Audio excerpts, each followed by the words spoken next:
디지털 목자 최정현입니다.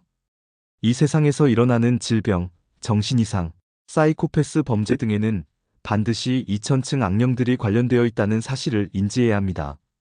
그래서 그들은 그 익명성을 유지해야만 활동하기 쉽기 때문에 악령들의 속임을 드러내면 공격하고 비난하고 겉으로 보이는 것을 거짓으로 포장합니다.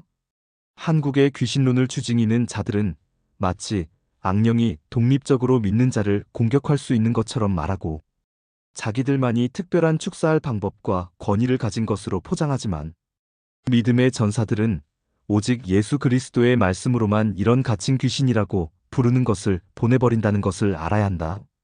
사실 악령의 속임은 세상의 밭에 뿌려진 씨가 자랄 수 없는 나쁜 밭을 구별해서 가라지나 쭉정이가 되게 하려는 목작으로 활동합니다.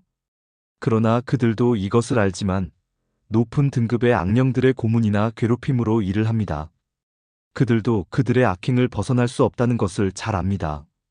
이제 하워드 피트만 목사님의 악령들의 목격담에서 제7장 신비, 즉 믿지 않는 자들이 미혹하는 그들의 괴계를 보겠습니다. 7장 신비. 우리가 둘째 하늘을 계속해서 둘러보았는데 나는 처음으로 악령들의 모양과 형태가 급격히 변하는 것을 알아채기 시작했습니다. 1등과 2등 무리들에서는 모든 악령들이 사람과 비슷한 모습과 형태를 하고 있었습니다. 3등 무리에는 모양과 형태가 섞여 있었습니다. 일부 악령들은 사람의 모습을 하고 있었고 일부 악령들은 동물의 모습을 하고 있었는데 다른 일부는 반인 반수와 비슷한 형태로 나타났었습니다.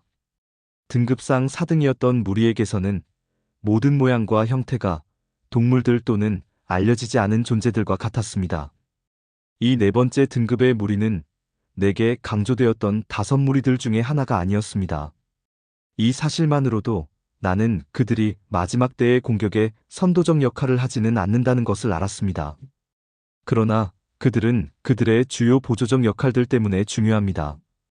이 무리 안에 살인, 잔혹성, 가학증, 그리고 다른 관련된 대학살의 악령들이 있습니다.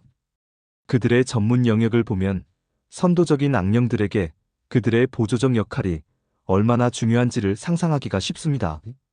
신비 악령들 네 번째 무리.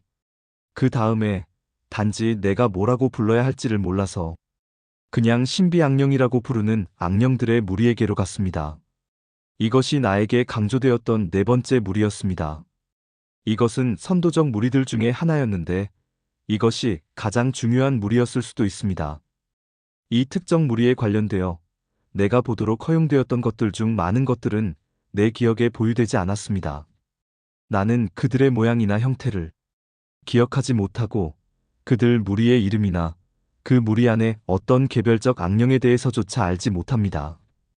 이 악령들은 다른 모든 악령들로부터 분리되어 있고 그들의 전문 영역은 사탄의 마지막 때의 공격 계획에 가장 중요합니다. 육에 대한 큰 권능. 이 악령들은 육에 대해 심지어 다른 악령들보다도 훨씬 더 큰 권능을 가지고 있습니다. 그들의 큰 권능의 일부는 그들의 익명성에 있습니다. 나는 또한 그들이 다른 악령들과는 다르게 일한다는 것을 기억합니다. 사람이 악령 들렸을 때 악령 들린 것을 나타내는 특정한 고전적 증상들이 있습니다. 이것은 신비 악령에 대해서는 사실이 아닙니다. 악령들이 사람을 완전히 사로잡을 때 그들의 존재를 나타내야 한다는 것은 규정된 사실입니다. 모든 악령 들린 사람들은 그 사람 안에 악령의 활동을 나타내는 특정한 증상들을 보입니다. 다중인격 악령 들림. 악령 들린 고전적 예 하나는 다중인격을 보이는 사람입니다. 하나 이상의 인격을 가지고 있는 모든 사람들이 다 악령 들렸다는 것은 사실입니다. 모든 영적 존재들이 단 하나의 혼 또는 인격을 가지고 있다는 것을 나는 보았습니다. 그것은 육체적 몸 안에 사는 사람의 영도 포함합니다. 만일 그 육체적 몸이 하나 이상의 인격을 보이기 시작한다면 그 몸 안에 하나 이상의 영이 살고 있는 겁니다. 그것에 대해 어떤 예외나 조건 같은 것도 없습니다. 그런 상황에서는 그것이 단순 명료하게 악령 들린 겁니다. 또 다른 사실은 영이 다른 사람들에게 인격의 형태로 자신을 나타내지 않고도 육체적 몸 안에 살면서 그것을 조정하는 것이 가능하다는 것입니다. 이것은 사람의 영뿐만 아니라 악령들의 영에게도 사실입니다. 숨겨진 인격. 그러나 신비 악령의 인격이 보여질 때는 그것이 항상 명백하지는 않습니다. 신비 악령이 자신이 사로잡은 사람 안에서 자신의 인격을 나타낼 때 보통은 그 사로잡힌 사람 안에 숨겨진 인격으로 드러납니다.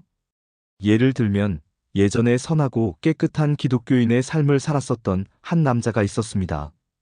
그는 좋은 남편이었고 좋은 아버지였고 법을 준수하는 시민이었고 자신의 교회에서 적극적으로 활동했습니다. 이 남자가 죽은 후 40년 동안 그와 함께 살았었던 그의 아내는 결혼 생활 내내 그녀에게 숨겨져 왔었던 어떤 것들을 발견하게 되었습니다.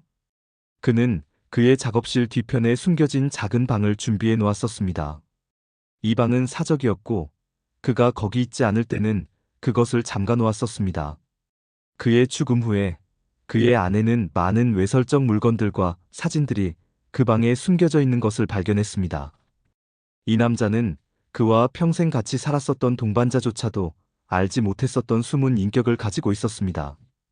이 똑같은 악령들은 자신들을 육체적 기형, 질병 또는 그다지 명백하지 않은 다른 많은 방법으로 나타내 보일 수도 있습니다.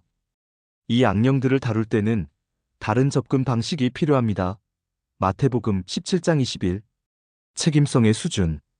이미 말했듯이 인간들 속이 90%의 악령 활동이 책임성의 수준 이상의 사람들에게 관련되어 있습니다.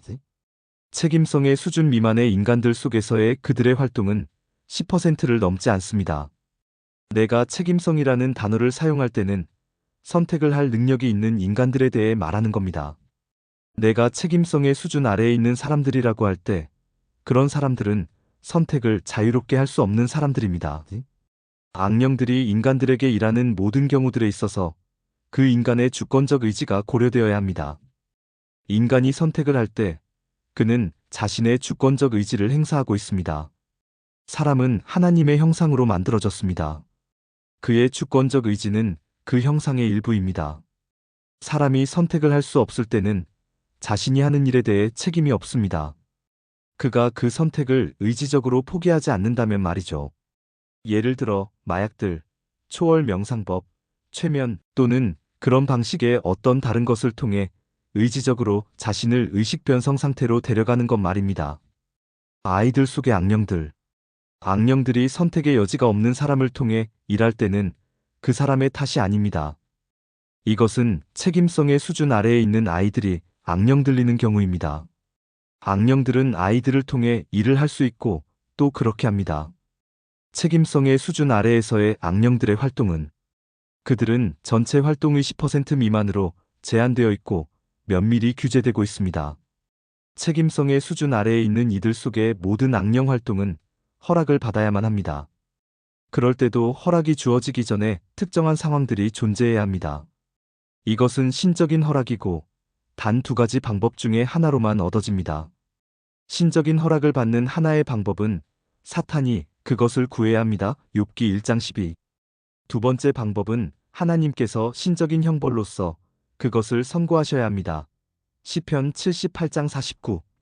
아이들에게 악령 활동이 허락되는 경우에는 이 허락이 주어지기 위해 필요한 그 아이의 삶 속의 상황들이 부모들에 의해 만들어지는 것 같습니다. 가장 대처하기 어렵다. 신비 악령은 책임성의 수준 아래에 있는 사람에게 일하도록 허용된 유일한 무리의 악령들입니다. 이것이 그렇게 광범위한 능력들 또는 영역들의 전문성을 가진 유일한 무리의 악령들입니다. 이 악령들은 또한 대처하기 가장 어렵고 특별한 방식으로 다루어야 합니다. 마태복음 17장 21. 신비 악령은 인간들 속에서 간지를 흉내낼 수 있고 더 많은 것들을 할 수 있습니다. 나는 그가 얼마나 중요한지는 기억하도록 허용되었지만 많은 다른 것들은 내 기억에서 사라졌습니다.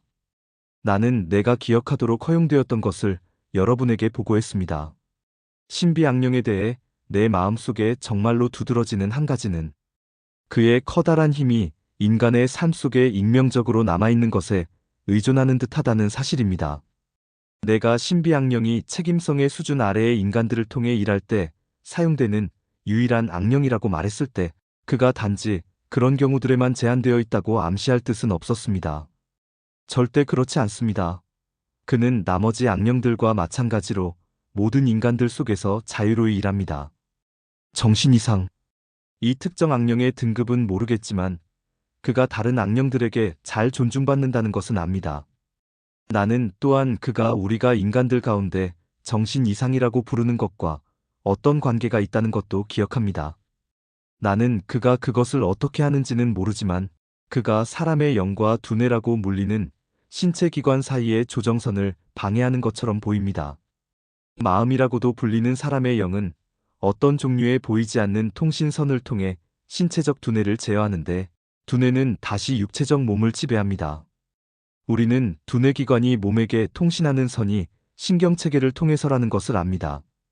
마음영과 두뇌 사이의 통신선은 보이지 않으며 알려져 있지 않습니다. 그 보이지 않는 통신선이 어떤 방식으로 삐뚤어졌거나 분쇄되었다면 그것이 정신 이상이라고 불리는 신체적 몸의 불안정한 반응을 생산합니다. 내가 경험했던 이런 계시들에 비추어 보아 나는 우리의 정신병원들이 악령 들린 사람들로 가득 차 있다고 확신하며 이 똑같은 사람들 중 많은 이들이 축사되기만 하면 정상적이 될 것이라고 믿습니다. 축사. 그러나 축사 자체가 신체적 몸의 완전한 회복을 보증하지는 않습니다.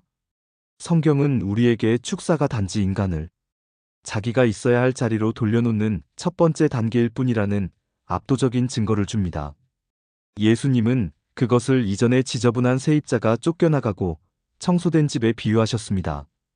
그 이전에 지저분한 세입자는 다른 집을 찾을 수가 없어서 7명의 친구들을 데리고 같은 집으로 돌아왔습니다.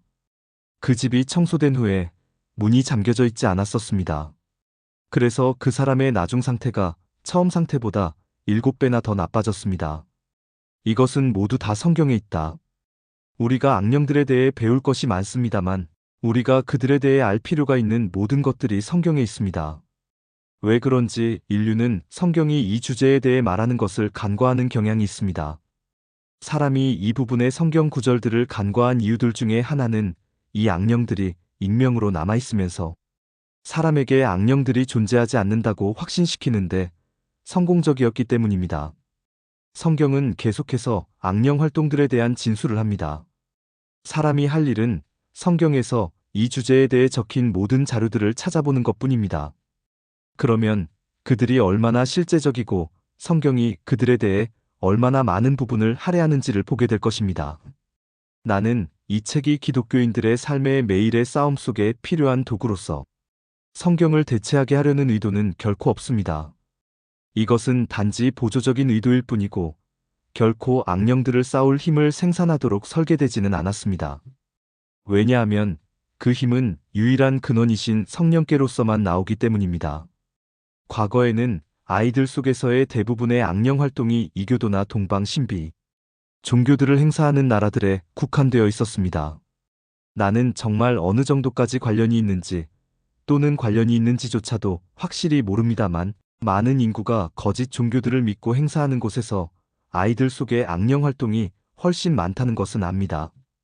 그것이 우리가 미국에서 아이들이 악령 들리는 것을 그다지 많이 보지 않았었던 하나의 이유입니다. 거짓 종교들은 악령 활동을 육성한다. 현대에 생겨난 많은 수의 이단들 때문에 그리고 동방 신비 종교들의 침입 때문에 미국은 거짓 종교들을 믿고 행사하는 사람들의 국가로 빠르게 변하고 있습니다. 우리가 더 많은 거짓 종교들을 볼수록 아이들 속에서 더 많은 악령 활동을 보게 됩니다. 오늘날 이 나라에서 환각성 마약 문제는 가장 큰 문제들 중에 하나입니다. 약물의 사용은 더 이상 젊은이들에게만 제한되어 있지 않고 가족들 전체가 그것들을 함께합니다. 단 2-3일 전에 나는 큰 주들 중에 하나에서 행해진 마약 사용에 대한 여론조사 보고서를 읽었습니다. 그 결과는 그 특정한 주의 50% 이상의 성인들이 마약을 사용했었고 그들의 자녀들이 그것들을 사용해도 아무런 문제가 없다고 보았다는 것입니다. 사탄과 그의 악령들이 수확할 얼마나 비옥한 밭인지요.